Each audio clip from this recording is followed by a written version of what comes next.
কবির multimedia house এখানে বিয়ে, জন্মদিন, সব ধরনের খেলাধুলা, শিক্ষা প্রতিষ্ঠানের অনুষ্ঠান ও ওয়াজ মাহফিলের ভিডিও প্রোগ্রাম করা হয় এবং প্রজেক্টর ভাড়া দেওয়া হয়।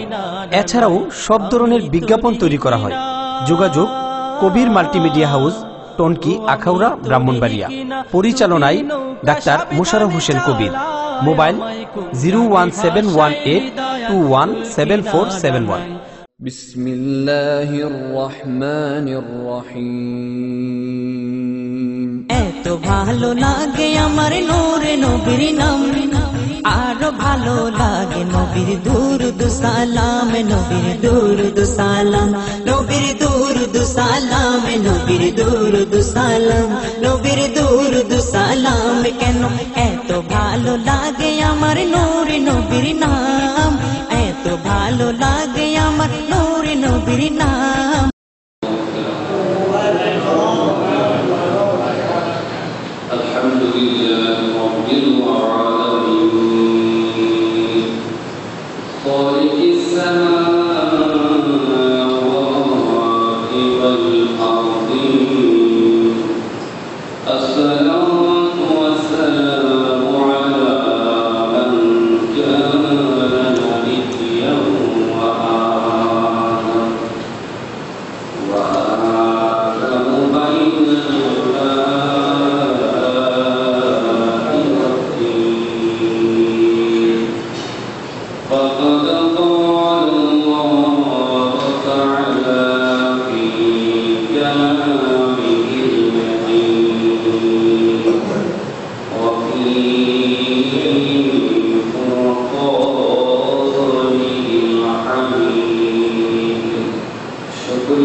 إن الله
নবীর আওলাদের মহব্বতে এক ফোঁটা চোখের পানি যদি ফেলে দিতে পারেন, এই মসজিদ সাক্ষী থাকবে এক ফোঁটা মহব্বতের পানি আপনি কি ইমাম হুসাইনের দিকে জান্নাতে নিয়ে যাবেন।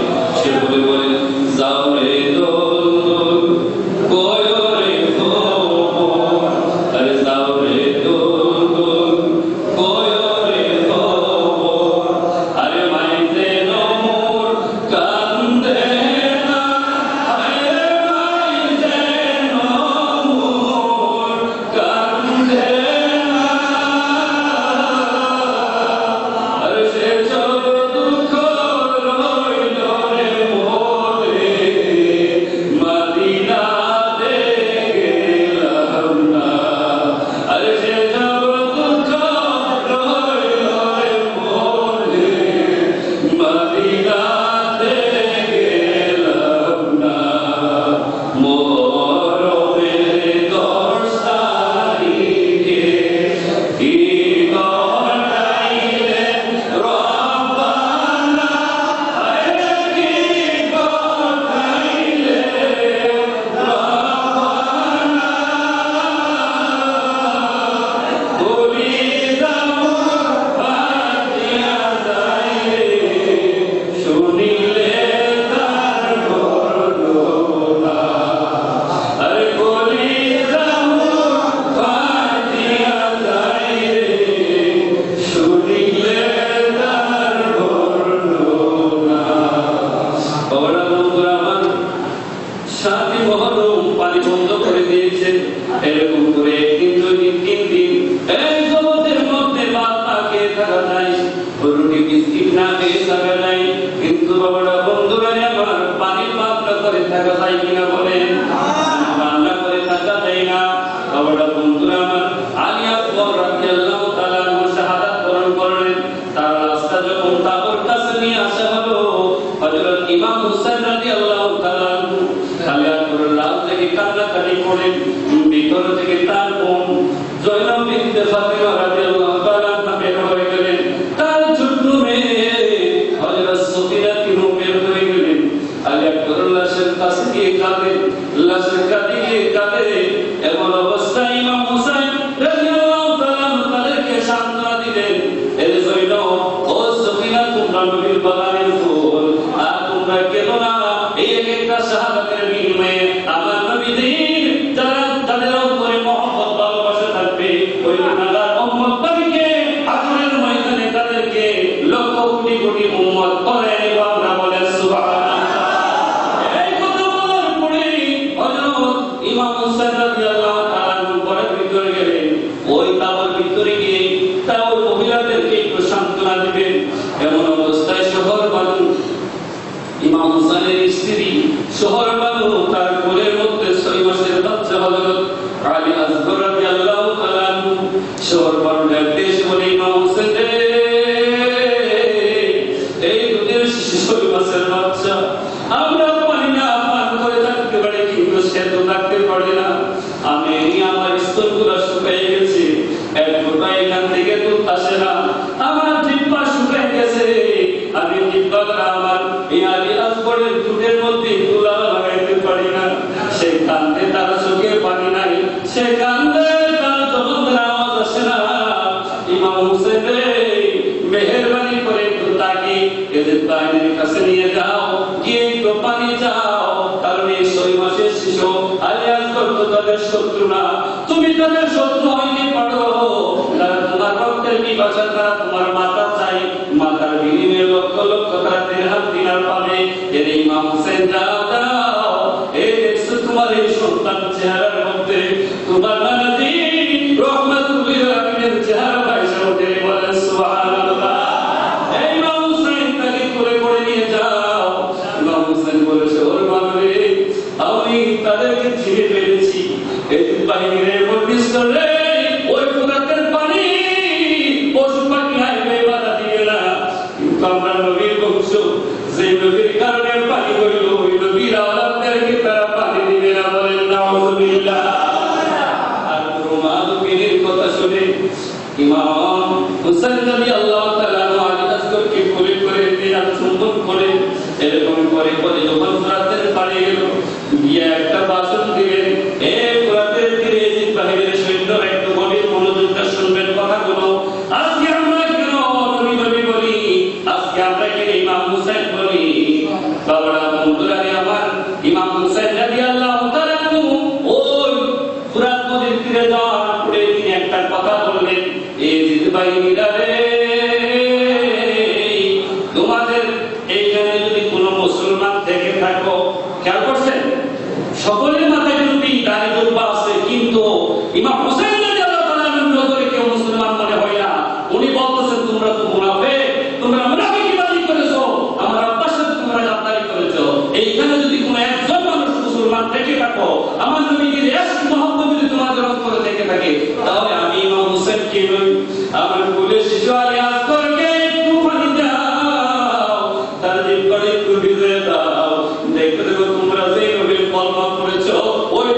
করে বলার পরেও কেউ তো পানি দেয় না, কেউ পানি দেয় না।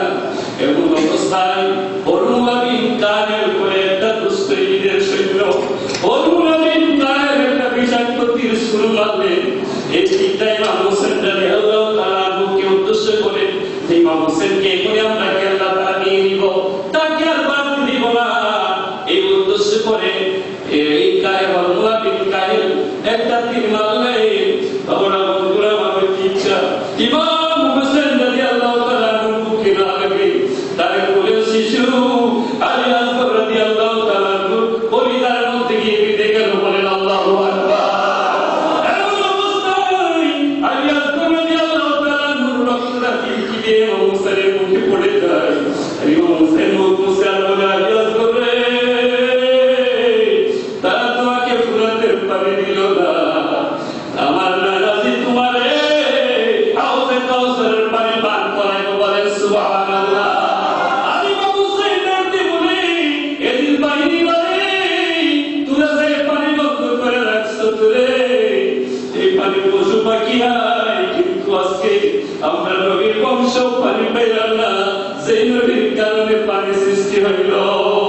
ওরাতে নবীর পানি রে বন্ধ করে দিল রে, কাছে যেতে দিল না সেথায়। বলেন ওরাতে নবীর পানি রে বন্ধ করে দিল রে, কাছে যেতে দিল না সেথায়।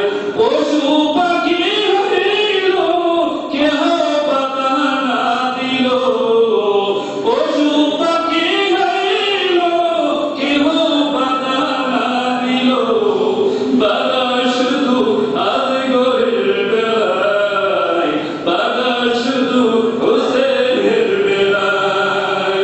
এই পানি পশু যে খায়, এই পানি পাখি যে খায়, পানি সৃষ্টি নানার ওসিলায়। ইমাম হোসেন ডাকতে বলে, এজিদ বাহিনী রে, এই ফুরাতের পানি কত পশু পাখি খায়, যাচ্ছে খাবে, কিন্তু এই ফুরাতের পানি আমার নবীর কারণে সৃষ্টি হইল।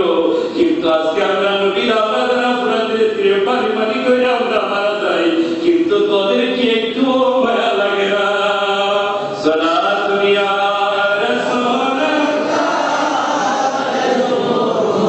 সালামুন ইয়া হাবিবাল্লাহ আলাইকুম, সালাতু ইয়া রাসূলুল্লাহ আলাইকুম, সালামুন ইয়া হাবিবাল্লাহ আলাইকুম। তোমরা খুবই মনোযোগ মনটা গরম করে নিন, একটু মহব্বত দিয়ে একটা ফোঁটা পানি ফেলে যান। আজকের এই আলোচনা খোলাসায় কি হয়ে থাকবে? ইমাম হোসেন রাদিয়াল্লাহু তাআলা আনহু ওই আলী আসগরকে কোলে করে নিয়ে আসে আর বলে, এ আলী আসগর, তারা খাবি দিল না, পানির বদলে তোর পরিধার মধ্যে বিষাক্ত তীর মেরে দিল। বাবারা বন্ধুরা আমার, ইমাম হোসেন রাদিয়াল্লাহু তাআলা আনহু যখন তার মধ্য থেকে তীরটা টান দিলেন, যেই মাত্র তীর টান দিয়ে বের করলেন গো, ওই তীরের আঘাতের মধ্যে আলী আসগর রাদিয়াল্লাহু তাআলা আনহুর পরিধা পর্যন্ত বের হয়ে যায়। বলেন নাউযুবিল্লাহ। এমন বস্তু দিলে তাদেরকে আলী আসগরকে নিয়ে ইমাম হোসেন রাদিয়াল্লাহু তাআলা আনহু সীমার মধ্যে চলে আসছে, তাবুর মধ্যে চলে আসছে। আর তারপরে বলে, সোহরবান রে, আমি তো পূর্বেই বলেছিলাম এদিন বাহিনীরা তাকে পানি দিবে না, পানির মধ্যে তীর মেরে দিবে। এ আয়েশা বললাম, তোমার এই সন্তানকে আমার নানাজি হাউজে কাউসারের পানি পান করে কলিজা ঠান্ডা করে দিবে। বলেন সুবহানাল্লাহ। ও চলবেন আল্লাহু আকবার। আমরা সংক্ষেপ আলোচনা করব। ইমাম হোসেন রাদিয়াল্লাহু তাআলা তাকে দিলেন, দেওয়ার পরে বাবারা বন্ধুরা আমার, এরকম করে আজাদ বল আব্বাস আলমদার এরকম করে সকলে শাহাদাত বরণ করে ফেলল। আর মাত্র শুধু জয়নাল আবেদিন, উনি অসুস্থ মানুষ, উনি রোগী মানুষ, উনি ইমাম হোসেনকে ডাকতে বলে, ও ইমাম হোসেন, ও আমার পিতাজি, আমি আর থাকবো না, আমাকে সাজা দেন, আমি কারবালার ময়দানে চলে যাই, আমি কাঁদতে আপনাকে শাহাদাতের পান পেয়ালা করতে দেব না।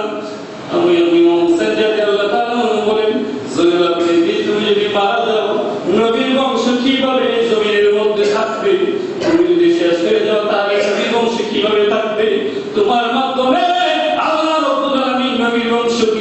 আমাদের বংশকে কিয়ামত পর্যন্ত ওঠে থাকবেন, বলেন সুবহানাল্লাহ।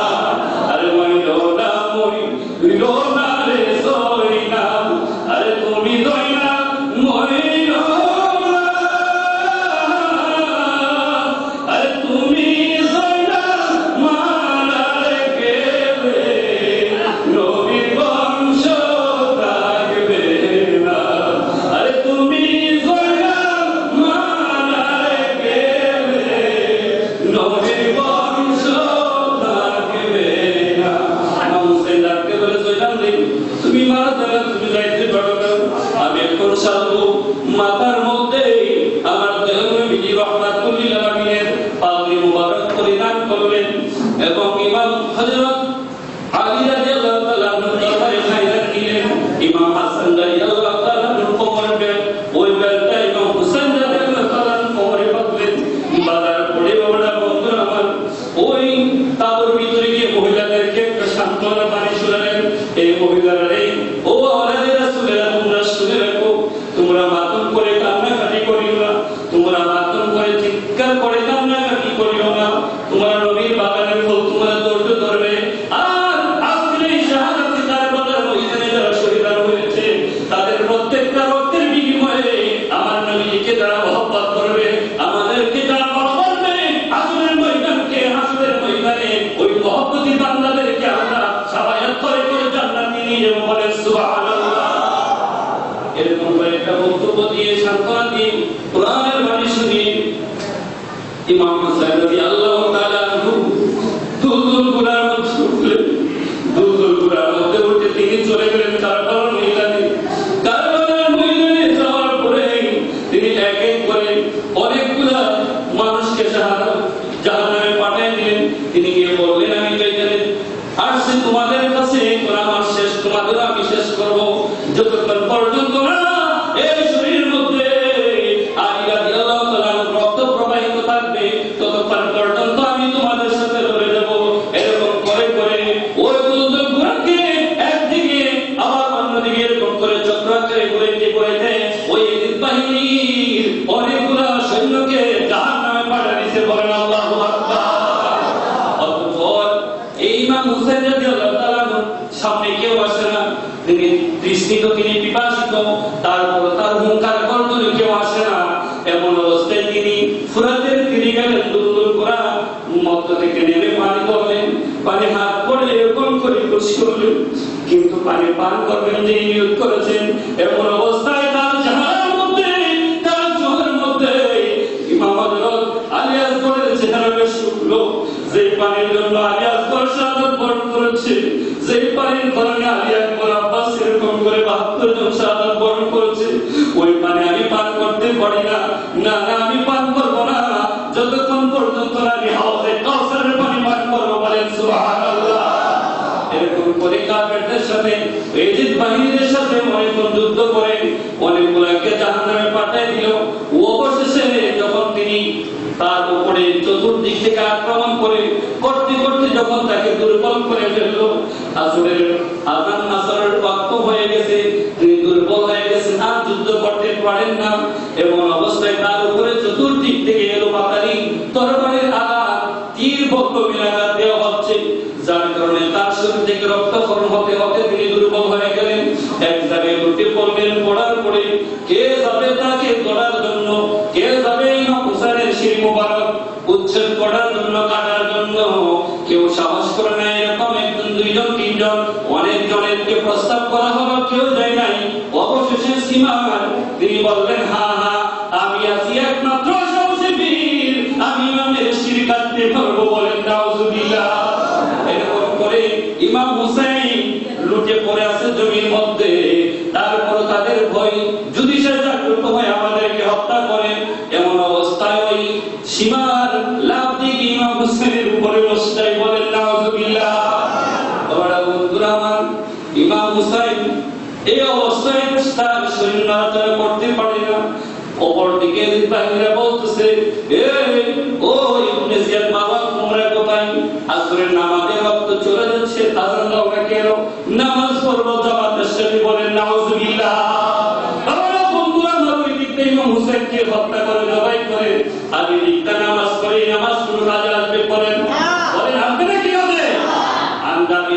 আব্দুল্লাহ আল-আনসারী রাদিয়াল্লাহু তাআলা আনহু قال خطبنا رسول الله صلى الله عليه وسلم فسمعته وهو يقول يا أيها الناس من أردنا بالبيت يحشره الله يوم القيامة يهوديا فقلت يا رسول الله وإن صام وصلى قال وإن صام وصلى فلنعوذ بالله আমার নবী রাহমাতুল লিল আলামিনের সাহাবী হযরত জাবির ইবনে আব্দুল্লাহ আল-আনসারী রাদিয়াল্লাহু তাআলা থেকে বর্ণিত তিনি বলেন আমার নবী সাহাবীদের সামনে গেলেন যাওয়ার পরে একটা খুতবা দিলেন আমি আমার নিজ কান দ্বারা শুনতে পেরেছি তিনি কি বললেন ইয়া আইয়ুহান নাস মান আবালাগনা মিন আহলিল বাইতি সাহাবায়ে কেরাম শুনে রাখো তোমাদের মধ্যে শুনে রাখো তোমরা একটা এলান করে দিও যদি কেউ আমাদের আহলে বাইতের ইমাম হাসান হুসাইনকে কষ্ট দেয় ইমাম ফাতেমা আলী তাদের বংশধরকে যদি কেউ কষ্ট দেয় যদি কষ্ট দেয় ইয়াসরুহুল্লাহু ইয়াউমাল কিয়ামাতি ইয়াহুদিয়া আল্লাহ রাব্বুল আলামিন হাসরের ময়দানে তাদের হাসরটা করবেন ফেরাউন নমরুদ কারুন মারুন এরকম করে করে ইহুদিদের সাথে ওরকম আবু জাহল উতবা শাইবাদের সাথে তাদের হাসরটা করে দিবেন বলেন নাউযুবিল্লাহ আকুলতু ইয়া রাসূলুল্লাহ ওয়া ইনসান ওয়া সাল্লাম যদি তার নামাজি হয় রোজাদারি হয় দিনদারি হয় কিন্তু ইমাম হুসাইনের ভালোবাসা না থাকে ইমাম হুসাইনকে যদি কষ্ট দেয় আওলাদে রাসূলকে যদি কেউ কষ্ট দেয় তারপরে সে যদি নামাজি হয় রোজাদারি হয় তাহলে কি ইহুদিদের সাথে তার হাসর করবে আমার নবী বলেন কল ওয়া ইন সামা ওয়া সাল্লা যদিও সে নামাজ পড়ে রোজা রেখে তার সদকা করে হজ করে এই কাজগুলো করার পরে যদি আমি নবীর বংশধরকে কেউ ইশারা ইঙ্গিতে কলমের মাধ্যমে জবানদার প্রভাব দ্বারা যদি তাদেরকে আঘাত করে ওয়াল্লাহি আল্লাহর কসম করে বলিলে তার নামাজটা হত্যাটা কোনো উপাদান আনবে না আসলটা হবে তার ওই ফেরাউন নমরুদ কারুন সাদ্দাতের সাথে বলেন নাউযুবিল্লাহ উত্তরে বলেন নাউযুবিল্লাহ তাহলে চিন্তা করছেন ওই জায়গার মধ্যে তারা বলছে ইমাম হোসেনকে জব করিস করে সে তো এত দুর্বল হয়ে গেছে কেমন যাইতে পারবে না তাড়াতাড়ি নামাজটা পড়ে দাও চিৎকার করে বলেন নাউযুবিল্লাহ আল্লাহ আমাদেরকে ওইরকম মুনাফিক থেকে হেফাজত করুন বলেন আমিন বন্ধুরা আমরা সংকেত করতেছি ইমাম হোসেন রাদিয়াল্লাহু তাআলা বুকে বসলেন বসার পরে সিমাল ছুরি চালায় কিন্তু ছুরি তো আর কাটে না বলেন আল্লাহু আকবার উচ্চতে বলেন আল্লাহু আকবার কারবালার করুণ কাহিনী কেমনে বলা যায় কারবালার করুণ কাহিনী কেমনে বলা যায় নবীর আওলাদ শহীদ করলো নবীর আওলাদ শহীদ করলো নিসুরে দিরাই কারবালার করুণ কাহিনী কেমনে বলা যায় কারবালার করুণ কাহিনী কেমনে বলা যায় যেই গলেতে দয়াল নবী চুমো খেতেন দিন রজনী যেই গলেতে দয়াল নবী চুমো খেতেন দিন রজনী সেই গলেতে নিষ্ঠুর সীমার ছুরি চালায় কারবালার করুণ কাহিনী কেমনে বলা যায় বাবা বন্ধুরা আমার সীমার বসলেন বসার পরে এক এক করে অনেকবার ছুরি চালালেন কিন্তু তার বিষাক্ত তোলার ইমাম হুসাইনের এই গলা দিয়ে কাটতে পারে না ইমাম হুসাইন রাদিয়াল্লাহু তাআলা আনহু বলেন এ সীমা রে তুমি আমাকে জবাই করবে সমস্যা নাই তবে তোমার কাছে আমি একটু সময় চাই আমাকে 2 রাকাত নামাজ পড়ার সময় নেই আমি যেহেতু মুসাফির মানুষ আমাকে 2 রাকাত নামাজ আদায় করার সময় নেই আমি নামাজটা আদায় করি নেই বাবারা বন্ধুরা আমার যদি ইমাম হুসাইন ওই অবস্থায় নামাজ আদায় করতে পারে আজকে আমরা যারা ইমাম হুসাইনকে ভালোবাসি বলি তাহলে আমাদের নামাজ পড়তে হবে কিনা বলেন হ্যাঁ কিনা বলেন শুধু তাই নাই ইমাম হুসাইন যখন কারবালায় গেলেন উনি তাবু গাঁথবেন কার জায়গাতে তাবু গাঁথবেন একটু খেয়াল করে কার জায়গাতে তাবু গাঁথবেন ইমাম হুসাইন যখন কুফা গেলেন তখন এই যে তাবুটা গাঁথবেন কার জায়গাতে গাঁথবেন তিনি যে জায়গায় তাবু গাঁথবেন একটু খেয়াল করেন ওই জায়গার মালিককে তিনি খুঁজে বের করলেন খুঁজে বের করার পরে তিনি বলতেছেন ভাই আমি কয়েকদিন এখানে রাত্র যাপন করবো সুতরাং যতটুকু দ্বারা আসে ততটুকু পারা আপনার আমার কাছ থেকে নিয়ে নেন, বলেন না সুবহানাল্লাহ। চিন্তা করছেন আমরা মানুষের হক মারার জন্য কত পেরেশান হয়ে থাকি, আমরা মানুষের হক মারার জন্য কত পেরেশান হয়ে থাকি। ইমাম হুসাইন রাদিয়াল্লাহু তাআলা ওই জায়গায় গেলেন, যাওয়ার পরে যে জায়গা তিনি তাবু রাখবেন ওই জায়গা তিনি বাড়া নিয়ে নিলেন। উচ্চারণে বলেন সুবহানাল্লাহ। কি বুঝলেন আপনারা? মানুষের হক নষ্ট করা যাবে? পরের হক নষ্ট করা যাবে? তিনি 3 দিন আত্মযাপন করবেন বা কয়েকদিন, এই অবস্থা তিনি ওই জায়গাটাকে বাড়া করে নিয়ে নিলেন, বলেন না সুবহানাল্লাহ। ইমাম হুসাইন রাদিয়াল্লাহু তাআলা ডাকতে বললেন, এই সীমা শুনে রাখো, আমাকে 2 রাকাত নামাজ পড়ার সময় দাও। অতঃপর ইমাম হুসাইন রাদিয়াল্লাহু তাআলাকে সময় দিলেন। ইমাম হুসাইন রাদিয়াল্লাহু তাআলা ছোট্ট ছোট্ট 2টা সূরা দিয়ে নামাজ আদায় করলেন। নামাজ আদায় করে তিনি দোয়া করবেন। ওই দোয়ার মধ্যে ইমাম হুসাইন রাদিয়াল্লাহু তাআলা বলেন, দেখেন আপনার জন্য আমার জন্য ইমাম হুসাইন কাঁদেন, কিন্তু আজকে হুসাইনের ভালোবাসা আমার মধ্যে নাই, হুসাইনের আদর্শ আমাদের মধ্যে নাই। বাবারা বন্ধুরা আমার, নামাজ আদায় করে তিনি হাত তুলে বললেন, আল্লাহ তুমি আমাদের শাহাদাত কবুল করো। আল্লাহ তুমি আলী আকবর আলী আকবরের শাহাদাত, আব্বাস এরকম করে ফুরাতে ধীরে যারা শাহাদাত বরণ করেছে তাদের শাহাদাত তুমি কবুল করো, তাদের প্রত্যেকটা রক্ত কবুল করো। আল্লাহ রব্বুল আলামিন আমাকে পূর্ণময় করে দিবে, আমি তোমার কাছে আর কিছু চাই না, আমার বংশধরের জন্য বিবাহ চাই না।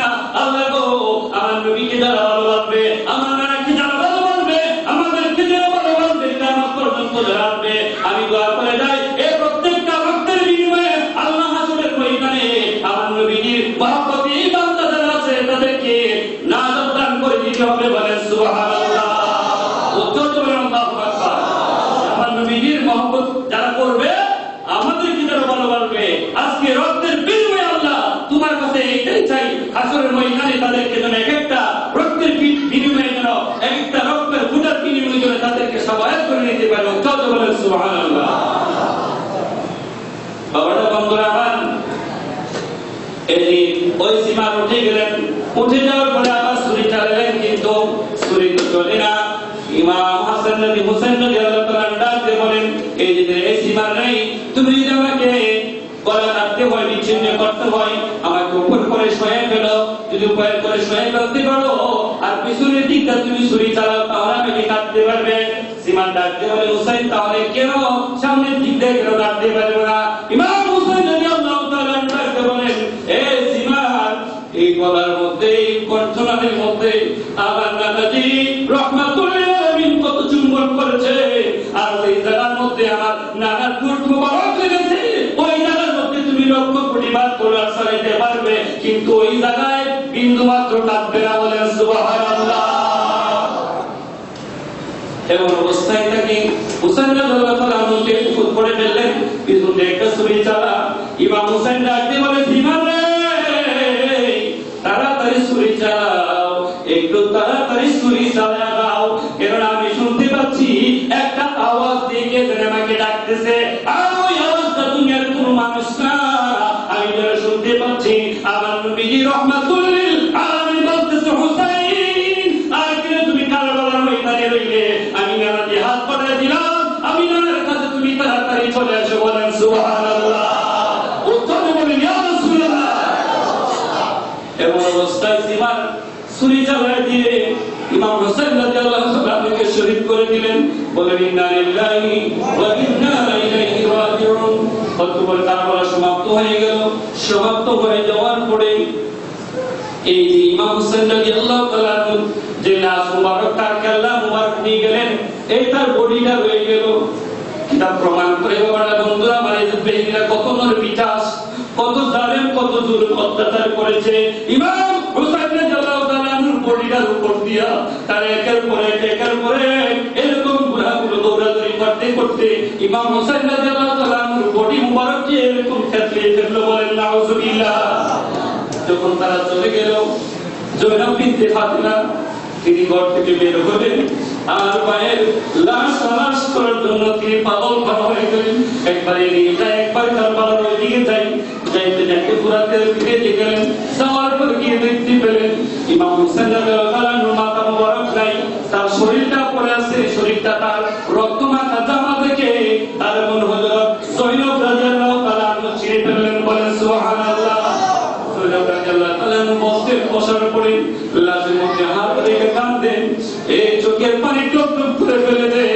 কাঁদতেন কাঁদতেন আর শরীরের মধ্যে কতগুলা ফতোয়া জিকিরি করতে লাগলেন। করতে করতে করতে করতে বাবারা ভেতরে এজিদ ভাইরা কত জানেন, কত জুলুম অত্যাচার করেছে। হযরত জয়নব রাদিয়াল্লাহু তাআলা আনহা বলেন, আমি মনে মনে দেখলাম দুনিয়ার মানুষে, ও দুনিয়ার মানুষেরা, আমার ভাই হযরত হুসাইন রাদিয়াল্লাহু তাআলা আনহুর শরীরের মধ্যে একটা না দুইটা নয়, 20টা 50টা নয়, আমি দেখলাম 121টা তীর তার শরীরের মধ্যে গেঁথে আছে। শরীরটা একেবারে জানজান করে ফেলেছে। বলেন আল্লাহু আকবার। 121টা তীর মারলেন। জয়নব রাদিয়াল্লাহু তাআলা বলেন, আমি আরো দেখতে পেলাম এই তীরের উপরে হলো বল্লম, এই বল্লমের গায়ে মোটা মোটা বল্লম, ওই বল্লমের গায়ে ইমাম হোসেনের শরীরের মধ্যে একটা দুইটা নয়, আমি কোনে কোনে দেখলাম 37টা বল্লমের গায়ে। বলেন নাউজুবিল্লাহ। ওরা বন্ধুরা আমার মনটা নরম করে দিন। ইমাম হযরত জয়নব রাদিয়াল্লাহু তাআলা কান্দে আর কান্দার কোনে তরবারের কয়টা আঘাত, একটা দুইটা তিনটা নয়, আমার ভাই কি একটা ফিরফুরাতে ধীরে অল্প কয়েকটা আঘাত করলে প্রাণ বাহির হয়ে যায়। কিন্তু এজিদ বাহিনীরা কেমন নিষ্ঠুর, কেমন নদিয়া, কেমন নির্দয়, তারা একটা দুইটা নয়, তরবারির আঘাত করলে জয়নব রাদিয়াল্লাহু তাআলা বলেন, জগতের মানুষেরা আমি দেখতে পেলাম আমার ভাই হোসেন রাদিয়াল্লাহু তাআলা শরীরের মধ্যে একটা দুইটা নয়, 40টা তরবারির আঘাত দিয়ে ছিন্নভিন্ন করে ফেলেছে। বলেন নাউজুবিল্লাহ। জয়নব রাদিয়াল্লাহু তাআলা কান্নাকাটি করলেন, বলে তিনি আবার কিমায় চলে আসতেন। অতঃপর মারওয়ান হযরত মারওয়ান এবং তারা ওই জায়গার মধ্যে একটা মিটিং করলেন। করার পরে জিয়াদের নেতৃত্বে তিনি 17 জনকে একটা সদস্য করে দিলেন। খলিফা ইয়াজিদকে প্রধান বানায়া ইবনে জিয়াদ বললেন যে সিরিগুলা ইমামের শিরটা বর্ষার মধ্যে লাগাও, ইমাম হুসাইনের মাথাটা বর্ষার মধ্যে লাগাও, লাগায়া আর যে তারা বাকি আছে জয়নুল আবদিন সহ এই কয়েদিদেরকে হাত বাঁধো, বাঁধায়া বাঁধায়া এই কুফানগরীর গলিতে গলিতে পুরাবার সেই জায়গায় মানুষ সমবেত হবে, ওই জায়গা করে দিবে তারা এখানে ডাকাতি করতে এসেছিল, দুর্দর্শ ডাকাতি করার জন্য আসছিল। বলেন নাউজুবিল্লাহ। নাউজুবিল্লাহ। ইমাম হুসাইন কি ডাকাতি করতে গেছিল? যারা এই কথা বলতে পারে তাদের ঈমান আছে নাকি? থাকতে পারে নাকি? ওরা বন্ধুরা আমার বলবে, এই খলিফা ইয়াজিদ এই কুফাবাসীর মধ্যে বলে দিবে, এলান করে দিবে তারা দুর্দর্শ ডাকাতি করার জন্য আসছিল এবং এজিদের বিরুদ্ধে লড়াই করার জন্য এসেছিল। আজকে তাদের এই অবস্থা সুতরাং সাবধান, তোমাদের এই কুফানগরীর মধ্যে যদি কেউ এজিদের বিরোধিতা করো তাহলে এর চেয়ে ভয়াবহ তোমার অবস্থা হয়ে যাবে। বলেন নাউজুবিল্লাহ। যখন অতিবাহিত হয়ে গেল, খলিফা ইয়াজিদের নেতৃত্ব 17 জন দিয়া এই হযরত জয়নুল আবদিন এবং জয়নব রাদিয়াল্লাহু তাআলা তাদের সাথে যে মহিলারা ছিলেন তাদেরকে কয়েদি বেঁধে হাত গোলা বেঁধে বেঁধে তাদেরকে নিয়ে যাচ্ছে কুফার দিকে, দামেস্কের দিকে নিয়ে যাচ্ছে। আর ঘোষণা করে দিলে দামেস্কের দিকে নিয়ে যাইবা, সেই জায়গার মধ্যে কিছু মানুষ সমবেত হয়ে যাবে, ওই জায়গার মধ্যে প্রচার করবে তারা এজিদের বিরোধিতা করেছিল। সাবধান, তোমরা যদি কেউ এজিদের বিরোধিতা করো তাহলে তোমাদের ভয়াবহ ক্যান্সার আরো বেশি হয়ে যাবে। বলেন নাউজুবিল্লাহ। এরকম করে করে বলতে লাগলো। বাবারা বন্ধুরা আমার গভীর মনোযোগ। চলতে চলতে তারা যখন কিছু দূর চলে গেল, এমন অবস্থায় সন্ধ্যা যখন ঘনিয়ে আসলো, সন্ধ্যার ঘনিয়ে আসার পরে পাদ্রী, এক খ্রিস্টান পাদ্রী, তিনি বের হয়ে আসলেন কোথায় থেকে মিছিল আসতেছে দেখার জন্য। তিনি যখন আসতেন, আসার পরে দেখেন একটা মিছিল, অর্থাৎ স্লোগান দিয়ে জয় ইয়েজিদ, জয় ইয়েজিদ। বলেন নাউজুবিল্লাহ। চিৎকার করে বলেন নাউজুবিল্লাহ। এমন অবস্থায় ওই পাদ্রী তিনি নামে আসছেন গির্জা থেকে নেমে আসার পরে মাগরিবের অল্প একটু আগে। এমন অবস্থায় খলিফা ইয়াজিদকে আটকালেন, আটকে বললেন আপনারা কোথায় যাবেন? তিনি বলতেছেন আমরা দামেস্কে যাব এজিদের কাছে, আমরা এজিদের সেনাপতি, এই যে দেখো আমরা এইগুলা লাশ নিয়ে আসছি, তারা এজিদের বিরোধিতা করেছিল। বলেন নাউজুবিল্লাহ। এমন অবস্থায় ওই পাদ্রী ডাক দিয়ে বলল, আপনারা ওই জায়গায় চলে যাবেন, তবে সমস্যা নাই, আজকে রাত্রটা আমার এখানে রাত্রি যাপন করেন, আজকে রাত্রটা আমার এই গির্জার মধ্যে আপনারা রাত্রি যাপন করেন। খলিফা ইয়াজিদ বলল, না ওই জায়গায় যাওয়া যাবে না, আমরা যদি একটু পরে সামনে চলে যাই। ওই পাত্রী বলল, না না, যদি আপনারা সামনে যান হয়তো আর মাইল হারেক জায়গা যাইতে পারবেন, কিন্তু এর বেশি দূরে যাইতে পারবেন না। ওই জায়গায় কোন জায়গার মধ্যে আপনারা আশ্রয় পাবেন আমার জানা নাই, তবে আমার মনে হয় আপনারা এই জায়গায় যদি আশ্রয় গ্রহণ করেন তাহলে আপনাদের জন্য উত্তম হবে। বলেন সুবহানাল্লাহ। এই করার পরে খলিদ বিন ইয়াজিদ চিন্তা করলো, ঠিক আছে তাহলে আমরা এখানে রাত্র থেকে যাই। অতঃপর তিনি এই জায়গায় রাত্র যাপন করলেন। একটু গভীর মনোযোগ বাবারা, বন্ধুরা আমার, এই রাত্রে যখন জাগা দিলেন, জাগা দেওয়ার পরে জয়নুল আবেদিন রাদিয়াল্লাহু তাআলা সহ মা মহিলাদেরকে একটা স্পেশাল কামরার মধ্যে আশ্রয় দিলেন। আশ্রয় দেওয়ার পরে একটু বাবারা, বন্ধুরা মনোযোগ, যাদের অন্তরে নবীজির ভালোবাসা থাকবে, আহলে বাইতের ভালোবাসা থাকবে, তারা যদি খ্রিস্টান হয় মৃত্যুর আগে আল্লাহ তাদের ঈমান দান করবেন। বলেন সুবহানাল্লাহ। বাবারা, বন্ধুরা আমার, তাদেরকে শোয়ানোর পরে খলিদ বিন ইয়াজিদের কাছে প্রস্তাব করলো, পাত্রীতে আপনারা যে সিটটা নিয়ে রাখছেন মাথা মুবারক, এইটা কার? ওই তিনি পরিচয় দিয়ে দিলেন, এটা হলো নবীজির পবিত্র কলিজার টুকরা ইমাম হুসাইনের শির মুবারক। বলেন সুবহানাল্লাহ। আর ওই শির মুবারকের দিকে তাকানোর পরে পাত্রীর মধ্যে একটা ভালোবাসা এসে গেল, তার মধ্যে একটা মহব্বতের জজ্বা পয়দা হয়ে গেল। এমন অবস্থায় খলিদ বিন ইয়াজিদের কাছে প্রস্তাব দিল, খলিদ বিন ইয়াজিদ রে, এই মাথা মুবারক আমার কাছে দিয়ে দাও, আজকে রাতের জন্য আমি তাকে ইবাদত করে দেই, আমি তাকে একটু মহব্বত করে দেই, সকাল হলে আমি তোমাদের কাছে এইটা দিয়ে দিব। কিন্তু না না, খলিদ বিন ইয়াজিদ অস্বীকার, কারণ এই মাথা নিয়ে যদি আমরা এদিনের কাছে নিয়ে দিতে পারি তাহলে আমরা পুরস্কার পাবো না, হলে পাবো না। কিন্তু না না, পাত্রী বললেন, আমি আমার জীবনে অনেক কিছু উপার্জন করেছি, এর মধ্যে আমার কাছে এখন জমাকৃত আছে ৮০,০০০ দিরহাম আছে, আমি ৮০,০০০ দিরহাম তোমার কাছে প্রদান করে দিলাম। তারপরও একটা রাত্রের জন্য ইমাম হোসেনের মাথা মুবারক আমার কাছে দিয়ে দাও। বলেন সুবহানাল্লাহ। একটা খ্রিস্টান পাত্রী যদি ইমাম হোসেনকে ভালোবাসতে পারে, এদিক বাহিনীরা কত নিষ্ঠুর, কত নির্দয়া, তারা ইমাম হোসেনকে শহীদ করে দিল। বলেন নাউজুবিল্লাহ। তাহলে তাদেরকে মুসলমান করাটা একেবারে বোকামি ছাড়া আর কোনো কিছু নাই। আমার নবীজি বলেন, আলী ইবনে আব্বাস রাদিয়াল্লাহু তাআলা আনহু বলেন, قال رسول الله صلى الله عليه وسلم لو ان رجلا صافا بين الركن والمقام صافا بين الركن والمقام ثم لقي الله يدخلون لأهل بيتي دخل النار। বলেন নাউজুবিল্লাহ। হযরত ইবনে আব্বাস রাদিয়াল্লাহু তাআলা আনহু থেকে বর্ণিত, তিনি বলেন, যে ব্যক্তি, আমার নবীজি বলেন, কাবা শরীফের মধ্যে রুকনি ইয়ামিনী আছে, যারা হজ করতে গেছেন তারা জায়গাতে নামাজ পড়েছেন, রুকনি ইয়ামিনী আছে, যেই জায়গায় দোয়া করলে আল্লাহ সাথে সাথে দোয়া কবুল করে নেয়। বলেন সুবহানাল্লাহ।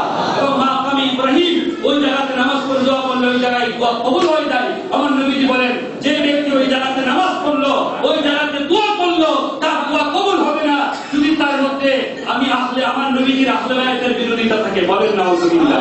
আমার নবীজি বলে, যদি তাদের কেউ যদি আমার আহলে বাইতের বিরোধিতা করে, অতঃপর রুকনি ইয়ামিনী থেকে নামাজ পড়ে, মাকাম ইব্রাহিমের মধ্যে নামাজ পড়ে, তারপরে তাদের নামাজ কোনো কিছুই কবুল হবে না। আল্লাহ রাব্বুল আলামিন দাখালাহুন নার, ওই ব্যক্তিদেরকে, ওই বান্দাদেরকে আল্লাহ জাহান্নামে প্রবেশ করাবেন। বলেন নাউজুবিল্লাহ। তাহলে নামাজের নামই ঈমান না, ঈমান হলো আমার নবীজির মহব্বত, আমার নবীজির আহলে বাইতের ভালোবাসা। ঠিক কিনা বলেন? সালাতুন ইয়া রাসূলুল্লাহ, সালামুন ইয়া হাবিবাল্লাহ আলাইকুম, সালাতুন ইয়া রাসূলুল্লাহ, সালামুন ইয়া হাবিবাল্লাহ আলাইকুম। বাবারা, বন্ধুরা আমার, ওই পাত্রী যখন অর্থের লোভ দেখাইলো, কিন্তু তোমাদেরকে আমি ৮০,০০০ দিরহাম দিয়ে দিব, এর বিনিময়ে আজকে রাত্রটাই ইমাম হোসেনের কেল্লা আমার কাছে দিয়ে দাও, আমি তাকে একটু ভালো বলবো, একটু চুম্বন করবো, আজকে রাত্রটা আমি তার জিয়ারত করবো। বলেন সুবহানাল্লাহ। এমন অবস্থায় খলিদ বিন ইয়াজিদ অর্থের লোভে পড়ে দিয়ে দিল ইমাম হোসেন রাদিয়াল্লাহু তাআলা আনহুর একটা এই মাথা মুবারক ওই পাত্রী উপরে রাখলেন, একটা এরকম করে পাথরের উপরে সুন্দর করে সাজায় রাখলেন, এই মাটিগুলা পরিষ্কার করলেন, তার মধ্যে যে আতর খর্ব ছিল এগুলা ছিটিয়ে দিলেন, দেওয়ার পরে উপরে একটা রেশমি কাপড় দিয়ে রেখে দিলেন, দেওয়ার পরে তিনি বারবার করে করে জিয়ারত করে আর একটু পরে পরে ইমাম হোসেন রাদিয়াল্লাহু তাআলা আনহুর মাথা মোবারকে চুম্বন করে। বলেন সুবহানাল্লাহ। তারপর তিনি দেখতে পেলেন একটু করে আকাশ থেকে আল্লাহ রাব্বুল আলামিনের আরশ থেকে ওই পাত্রীর দিলজার মধ্যে একটা বিরাট করে একটা নূর এসে আলোকিত করে ফেললো, বলেন সুবহানাল্লাহ। আপনি আশ্চর্য হয়ে গেলেন, আর বাক্কারের মেয়েটা সাধারণ কোনো মাথা মুবারক নয়। এইটা মহব্বত করতে পারলে অবশ্যই আমি এই দুনিয়াতে এবং পরকালে যে কোনো একটা নিয়ামত আমি পেয়ে যাবো। চলে বলেন সুবহানাল্লাহ। অতঃপর তিনি আবার জয়নব রাদিয়াল্লাহু তাআলা আনহু ঘরে গেলেন, গিয়ে বললেন আপনাদের কোনো কিছু প্রয়োজন আছে কিনা, আপনাদের কোনো কিছু লাগবে কিনা। এমন অবস্থায় জয়নব রাদিয়াল্লাহু তাআলা না বলেন, এ পাদ্রী তুমি তো কোনো মুসলমান না, কিন্তু মুসলমান না হওয়া সত্ত্বেও আজকে কিভাবে তুমি আমাদেরকে এত ভালোবাসো, এইভাবে কেন মহব্বত শেখাচ্ছ। ওই পাদ্রীরা কি বলে, এ জয়নব, এই জমিনের মধ্যে আমি আসমানে কষ্ট করে আছি, কিন্তু পাদ্রীটা এই গির্জাটা কান্নাকাটি করতে আমি 2 বার শুনেছি, বলেন সুবহানাল্লাহ। এই গির্জাটা 2 বার কান্নাকাটি করেছে, গির্জার এরকম গ্লাসগুলা, এরকম জানালাগুলা, মাটিগুলা, এই ফ্লোরগুলা 2 বার উৎসাহ কান্নাকাটি করেছে। আমি পাদ্রী 2 বার শুনেছি। প্রথমবার যখন আমি শুনলাম তখন এই দিনটা মনে রাখলাম, অতবার মনে মনে দেখলাম যে সেই দিন আমার দয়াল নবীজি রাহমাতুল্লিল আলামিন এই জগৎ থেকে পর্দা করে নেই, এই জগৎ থেকে বিদায় নিয়ে পরকালে চলে যায়।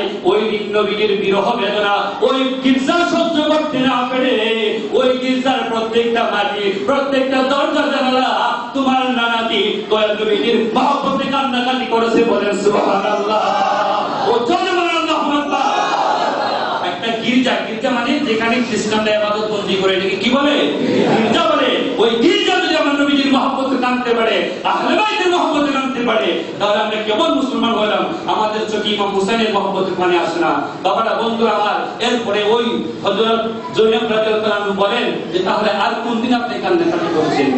ওই পাদ্রীরা বলে, জয়নব আর 2 দিন আগে আমার এই গির্জা কান্নাকাটি করেছে। এই গির্জার প্রত্যেকটা এরকম দরজা জানালা, প্রত্যেকটা ফ্লোর এমন করে করুণ সুরে কান্নাকাটি করেছে।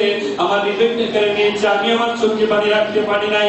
তখন আমি বুঝতে পারলাম এই দুনিয়ার মধ্যে হয় যে কোন একটা এরকম বড় ধরনের দুর্ঘটনা করেছে, বড় ধরনের একটা মুসিবত এসেছে, যার কারণে গির্জা পর্যন্ত কান্নাকাটি করেছে, বলেন সুবহানাল্লাহ। এরপর থেকে আমি রাস্তায় দাঁড়িয়ে থাকি, এই দিকটা কোনো মাত্র মানুষ আসে কিনা, এই দিকটা কোনো মুসিবতে পড়া মানুষ আসে কিনা। আমি এক এক করে দেখতে পেলাম আপনারা আসছেন, আর আপনাদের কাছে শুনতে পেলাম 10 মুহররম কারবালার ময়দানে ইমাম হুসাইন রাদিয়াল্লাহু তাআলা আনহু শির মুবারক ঠিক করে দিয়েছে। আর আমি ঘরে ঘরে দেখলাম এই 10 মুহররম ইমাম হুসাইনের বিরহ বেদনা সহ্য না করতে পেরে আমার এই গির্জার প্রত্যেকটা দরজা জানালা, প্রত্যেকটা গ্রিল, প্রত্যেকটা ফ্লোর কোরআন শুনে শুনে হাই হুসাইন, হাই হুসাইন করে কান্নাকাটি করেছে, বলেন সুবহানাল্লাহ। ও চলে বলেন আল্লাহু আকবার। এমন অবস্থায় ওই পাদ্রী তাদেরকে সান্ত্বনা দিলেন। অতঃপর ইমাম হুসাইন ওই দুইজন বলেন, আমরা হলো মাওলাদের রাসূল, আমরা হলো মাওলাদের রাসূল, তোমার কোনো চাওয়া পাওয়া আছে কিনা? ওই পাদ্রী বলে, চাওয়া পাওয়ার কোনো কিছু নাই, তবে একটু চাওয়া পাওয়া আমি আপনাদের খেদমত করতে চাই, বলেন সুবহানাল্লাহ। এই বলেন তাদের হাতে ওইখানে দিয়ে আসতে, আসার পরে পাদ্রী তিনি ঘরের মধ্যে বারবার ইমাম হুসাইনের মাথা মোবারক জিয়ারত করে। এমন অবস্থায় তিনি দেখতে পেলেন কোথায় দিকে একটা সবুজ রঙের পাখি। কি রঙের বলে? একটা সবুজ রঙের পাখি আয়েশা, দরজা জানালা বন্ধ, কিন্তু একটা সবুজ রঙের পাখি আয়েশা ইমাম হুসাইন রাদিয়াল্লাহু তাআলার মাথার মুবারকের মধ্যে বসে গেলেন। বসে বসে গুলাবাড়িগুলা পরিষ্কার করছে, আর যদি কেমন জানি করুণ সুরে সুরে বিড়াল বিড়াল কাঁদতেছে, বলে সুবহানাল্লাহ। ওই পাদ্রী আকাশের দিকে হাত তুলে বলে, আল্লাহ, আমার ঘরের দরজা জানালা বন্ধ, কিন্তু পাখি ঢুকলো কিভাবে? আর এই পাখিটাকে, ওই পাখি থেকে আমার কষ্ট পাদ্রী রে। ও পাদ্রী, তুমি চিন্তিত হও না, আমি আর দুনিয়ার কেউ না, আমি হলাম ইমাম হুসাইনের নানা, আমি হলাম রাহমাতুল্লিল আলামিন, আমি দয়াল নবী রাহমাতুল্লিল আলামিন এসে গেলাম, বলেন সুবহানাল্লাহ। ও চলে বলেন ইয়া রাসূলুল্লাহ। বাবারা, বন্ধুরা আমার, অতঃপর সবুজ পাখি কান্নাকাটি করে আমার দয়াল নবীর রূহ মুবারক চলে গেলেন। অতঃপর পাদ্রী বলেন, আমি একটু পরে দেখতে পেলাম আর একটা হলুদ রঙের পাখি ওই মাথা মুবারকের মধ্যে বসে বসে বিড়াল বিড়াল কাঁদে, আর এই চোখগুলা এরকম ডানা মেরে মেরে পরিষ্কার করতেছে। আমি আবার আল্লাহর কাছে ফরিয়াদ করলাম, আল্লাহ গো, এই পাখি কি আবার কিভাবে ঢুকলো? ওই পাখি থেকে জবাব আসলো, রে পাদ্রী, আমি আর কেউ না, আমি আর কেউ না, আমি হলাম ইমাম হুসাইনের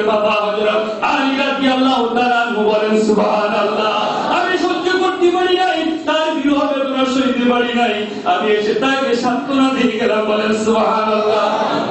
নারীটা সাদা রঙের পাখি, কিন্তু এখান থেকে একটা মহিলার আওয়াজ আসছে, করুণ সুরে মহিলার কান্নার আওয়াজ ভেসে আসছে। অদ্ভুতী ডাকলেন, কে গো, আপনি কে কাঁদবেন? ওই পাখি জবাব দেয়, বলে আমি আর কেউ না রে, আমি হলাম তার চরম দুঃখী মা। আরে মায়ের কান্দন যাবত জীবন, আরে বসে বাসু মনে কান্দন রে, আরে ঘরের পরিবারের কান্দন কয়েকদিন পর থাকে না, দুঃখের দরদি আমার জনম দুঃখী মা।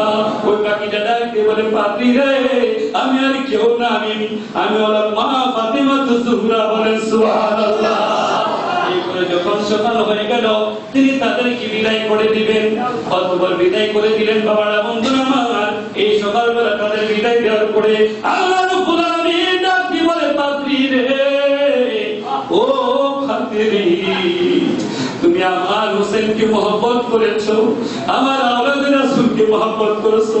যে আওলাদে রাসূলকে একদল মুনাফিকদারি তুমি দুপা দেখার পর গলা কেটে দিয়েছে, আর তোমার মধ্যে ঈমান নাই, তুমি তাদের মহব্বত করেছো। এই মহব্বতে তোমার জীবনের কষ্ট উপার্জিত ৮০,০০০ দিরহাম দিয়ে দিয়েছো। এখন তোমাকে আমি এমন একটা দৌল দিব, এমন একটা নিয়ামত দিব রে, যে নিয়ামতটা জগতের মধ্যে কিয়ামত পর্যন্ত দাঁড়িয়ে থাকবে, এবং হাসরের ময়দানে তুমি তাদের সঙ্গী হয়ে জান্নাতে যাইবে, বলেন সুবহানাল্লাহ। আর সাথে সাথে পড়ে দিলেন পর, এ পাত্রী পড়ে নে লা ইলাহা ইল্লাল্লাহু মুহাম্মাদুর রাসূলুল্লাহ সাল্লাল্লাহু আলাইহি ওয়াসাল্লাম। আপনি কালেমা পড়ে মুসলমান হয়ে গেলেন। তারা টাকাগুলো নিয়ে নিচ্ছে। বাবারা, আজকে বিরক্ত একটু কষ্ট নেবেন, আমি আপনাদের কাছে 5টা মিনিট চেয়ে নিচ্ছি। আজকে খালোটা এক্সট্রা শেষ করে দিব আর কি। কষ্ট হবে আপনাদের? একেবারে চেষ্টা করলে বুঝবেন আর কি শেষে কি অবস্থাটা হয়েছে। তো ওই পাত্রী থেকে আমি একটা সংক্ষিপ্ত দিচ্ছি। এই পাত্রী থেকে যখন তারা বিদায় হয়ে যায়, খলিফা ইয়াজিদ একটু সামনে যাওয়ার পরে তিনি চিন্তা করতে লাগলেন যে টাকাগুলো আমাদেরকে দিচ্ছে, যদি আমরা ইয়াজিদের দরবারে নিয়ে যাই, আমাদের টাকাগুলো এখান থেকে নিয়ে নিবে, সুতরাং আমরা এখানে টাকাগুলো বাদ করে নিই। অতঃপর যখন খলিফ বললেন, খোলার পরে টাকাগুলো বাদ করবেন।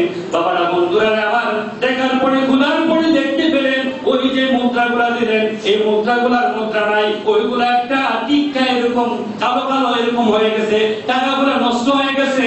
আর কিতাবে এসেছে এইগুলা কাঠে পরিণত হয়ে গেছে, বলেন সুবহানাল্লাহ। এইগুলা টাকা নয়, এইগুলা টিক্কাতে অথবা কাঠে পরিণত হয়ে গেছে, এবং কাঠের 2 পৃষ্ঠার মধ্যে 2টা আমার আল্লাহর কুরআনের আয়াত লেখা হয়ে গেছে, বলেন না সুবহানাল্লাহ। কি লেখা হয়ে গেল? কিতাব প্রমাণ করে। বাবারা, বন্ধুরা আমার, ওয়ালা তাহসাবান্নাল্লাহা গাফিলান আম্মা ইয়ামালুজ যালিমিন। এক পৃষ্ঠার মধ্যে লেখা আছে, ইয়া রাসূলুল্লাহ, ইয়া হাবিবাল্লাহ, নবী গো, কাফেররা যে চক্রান্ত করেছে, আপনার বংশের উপরে যে জুলুমবাজি করেছে, এই ব্যাপারে আপনি আমি আল্লাহকে বেখবর মনে করবেন না, আমি কাফের মনে করবেন না। উচ্চভাবে বলেন সুবহানাল্লাহ। আল্লাহ দেখছেন ঘটনাগুলা? আরে বাবা, দেখছি কিনা বলে? অপর আয়াতের মধ্যে তারা দেখতে পেল,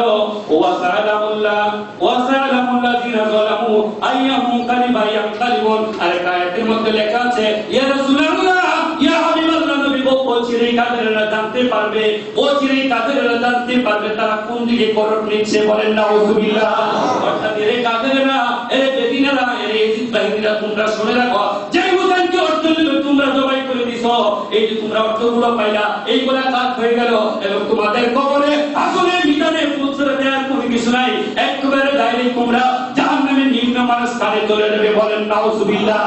তখন বলে দিয়েছি, আর 17 জন তারা বুঝতে পারল, হায় রে, আমরা কি করেছি? ইজিদ বাহিনীর কথা পরামর্শ শুনে, মারওয়ানের পরামর্শ শুনে, ইবনে জিয়াদের পরামর্শ শুনে আমরা কি করলাম? আমাদের তো দুনিয়া শেষ, আমাদের পরকাল শেষ। চলে, বলেন নাউযুবিল্লাহ। এখন বুঝতে কি হবে? অতঃপর তারা চলে গেল। চলতে চলতে বাবারা, বন্ধুরা আমার, একটু দূরে যাওয়ার পরে মনোযোগ দেখবেন, একটা বৃদ্ধ মহিলা, যার নাম চিন্তা, ওই মহিলাটা দেখলেন যে এরকম একটা কাফের আসতেছে। অতঃপর তিনি ওইখান থেকে কিছু খাবার দাবার এবং কাপড় এগুলো এনে জয়নব রাদিয়াল্লাহু আনহা হাতে দিলেন, দেওয়ার পরে তিনি আয়েশা তাদের সাথে মোলাকাত করলেন, করার পরে তিনি বলতেছেন, মা, ও মা, তুমি কোথায় থেকে আসছো, কোথায় তোমার বাড়ি? এবং জয়নব রাদিয়াল্লাহু আনহা বলছে, মা, আপনি কে? এতগুলা রাস্তা পারে কি আসতাম, এদের ভয়ে কোন মুসলমান আমাদেরকে সান্ত্বনা বাণী শোনালো না, কেউ আমাদেরকে মহব্বত দেখাইল না, আপনি কেন মহব্বত দেখে যাচ্ছেন, আপনি কে? ওই বিদ্যা রাদিয়াল্লাহু তাআলা আনহা ডাকতে বলেন, আমি কেউ না, আমার বাবা খ্রিস্টান ছিল, আমার বাবার সাথে আমি মদিনাতে গেলাম, যাওয়ার পরে আমি দয়াল নবী রাহমাতুল লিল আলামিনের পরিবার টুকরা মা ফাতেমার হাতে আমি ঈমান গ্রহণ করে মা ফাতেমার খেদমতে আমার জীবন কাটিয়ে দিলাম। বলেন সুবহানাল্লাহ। তুমি শুনে রাখো, মা ফাতেমার সাথে আমার জীবন কাটিয়ে দিলাম, তার দুইটা সন্তান হাসান হোসেন, আরেকটা মেয়ে জয়নব, তাদেরকে আমি লালন পালন করেছি, তাদের সাথে আমি খেলাধুলা করেছি। কিন্তু মা ফাতেমা যেদিন মারা যাবে, এর পূর্বে আমি বললাম, মা গো, আপনি মারা গেলে আমি আর থাকবো না, আমি চলে যাবো আমার দেশে, তবে আপনার কাছে কিছু নসিহত শুনতে চাই, আপনি আমাকে একটু নসিহত করে দেন। মা ফাতেমা ডাক দিয়ে বলে, এরে বিজ্জা, তুমি আমার খেদমত করেছো, তুমি যখন চলে যাও, চলে যাইবার সমস্যা নাই, তবে তোমার বাড়ির সামনে দিয়ে যদি কোন আসামি যায়, তাহলে তুমি তাদের খেদমত করিও, আর যদি তাদের খেদমত করতে পারো, তাহলে আমি তোমাকে জান্নাতে নিয়ে যাবো। বলেন সুবহানাল্লাহ। ও চলে বলে আল্লাহু আকবার। আরে কি বোঝা যায়, মা ফাতেমা জানতেন, ঠিক কিনা বলে? বাবারা, বন্ধুরা আমার, ওই বিজ্জা রাদিয়াল্লাহু তাআলা আনহা বলেন, মা ফাতেমা যখন ইন্তেকাল করেছে, আমি আর মদিনাতে থাকি নাই, আমি চলে আসলাম ইন্দারার মধ্যে। আমি শুনেছি উনার বড় ছেলে হাসান রাদিয়াল্লাহু তাআলা ইন্তেকাল করেছে, তবে আমার বড় আশা, আমি বাকি সন্তান হোসেন এবং তার মেয়ে জয়নবকে দেখতে চাই। এই কথা বলার পরে জয়নব রাদিয়াল্লাহু তাআলা মুখে ধরে আর ধরে বলল, রে বিজ্জা রে, তুমি তাদের খেদমত করেছো, এদের বাহিনী বিস্তান করে আমার ওই হাসানকে মারছে, আর ওই সামনে দেখো বর্ষার আগার মধ্যে শির, ওই বর্ষার আগার মধ্যে মাথা মোটা খাইছে, ওইটা আর কেউ না, ওইটা হলো তোমার কেরার সাথে হুসাইন রাদিয়াল্লাহু তাআলা ছিল। চলে বলল আল্লাহু আকবার। ওই বিজ্জা রাদিয়াল্লাহু তাআলা বলে, তুমি কে? জয়নব রাদিয়াল্লাহু বলেন, এ বিজ্জা, তুমি কি মর নাই? আমার কুদুলাই খাতা হলো জয়নব।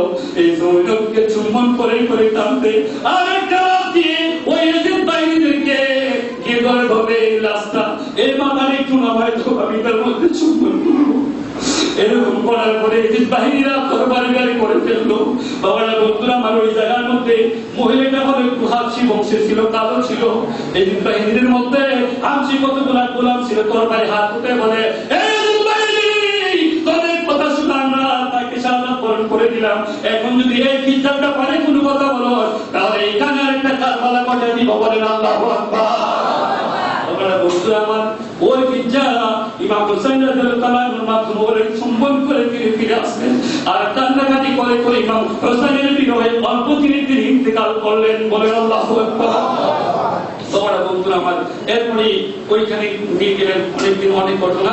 ওইখান থেকে আবার এই এজিদ বাহিনী আবার এজিদের বলল যে তাদেরকে নিয়ে তোমরা আবার তাদেরকে মদিনায় পৌঁছে কয়েকদিন দেখার পরে কষ্ট দেওয়ার পরে হযরত নামটা মনে আসছে না, নুমান বিন বশির রাদিয়াল্লাহু তাআলা আনহু বললেন, এই নুমান বিন বশির যাও, মদিনা মানবীর সাহাবী ছিলেন, তাদেরকে নিয়ে মদিনায় পৌঁছে দিয়ে আসো।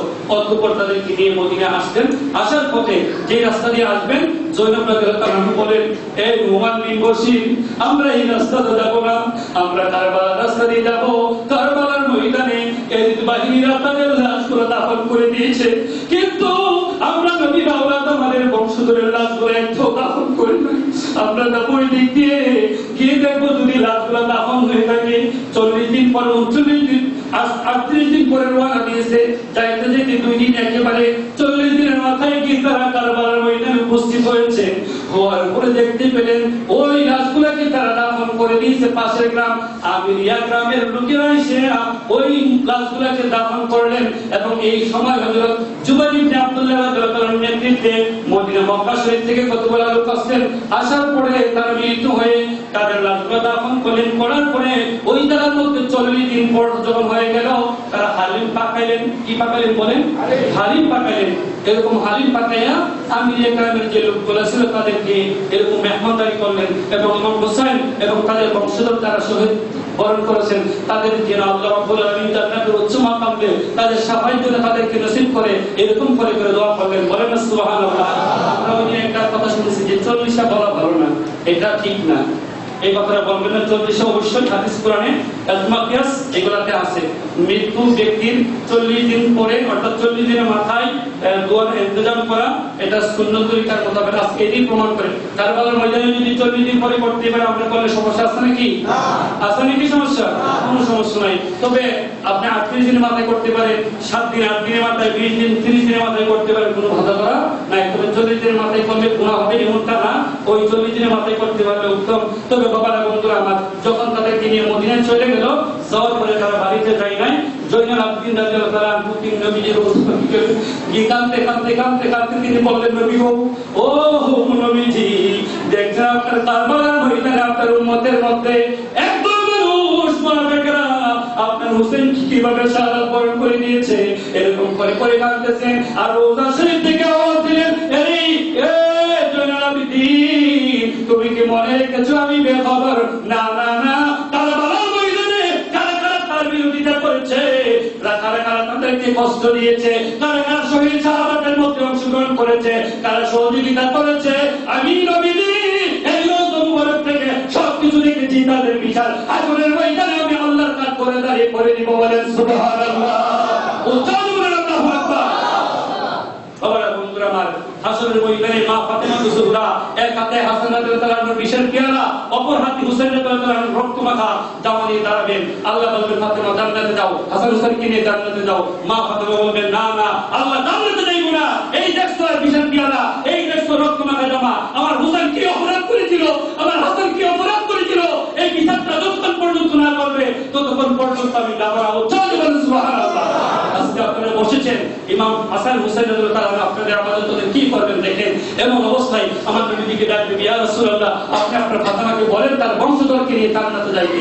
মা ফাতেমা ডাকতে বলবে, আল্লাহ, আমি আলীর কাছে নিয়ে বসছি, তার মহরণ আমি নেই নাই, এই রক্ত মাখা জামা এবং বিশেষ পেয়ালার হিসাবে আমি আর অন্য কিছু চাই না, একটা জিনিস চাই, আল্লাহ, আমি ফুলসাতের করে দাঁড়িয়ে থাকবো, আর আমার হুসাইনকে, আমার হাসানকে, আমাদেরকে যারা ভালো বলবে, এই প্রত্যেকটা এই নবীর উম্মতদেরকে যারা মহব্বত করবে, আমাকে যারা ভালো বলবে, ইমাম হাসান হুসাইনকে, আমার বাবা নবীকে যারা ভালো বলবে, কিয়ামত পর্যন্ত এই ভালোবাসার পাত্রদেরকে ভালোবাসার যে মহব্বত গুলা করে করে তারা দুনিয়া থেকে যাবে, এই প্রত্যেকটা আমার নবীর উম্মতদেরকে আমি শাফায়াত করে করে রক্তের বিনিময়ে, এই বিষের বিনিময়ে আল্লাহ আমি তাদেরকে শাফায়াত করে নিব।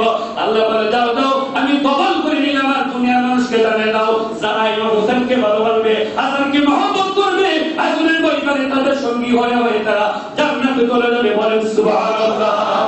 আল্লাহ পবিত্র সকলে বলে আল্লাহুম্মা আমিন।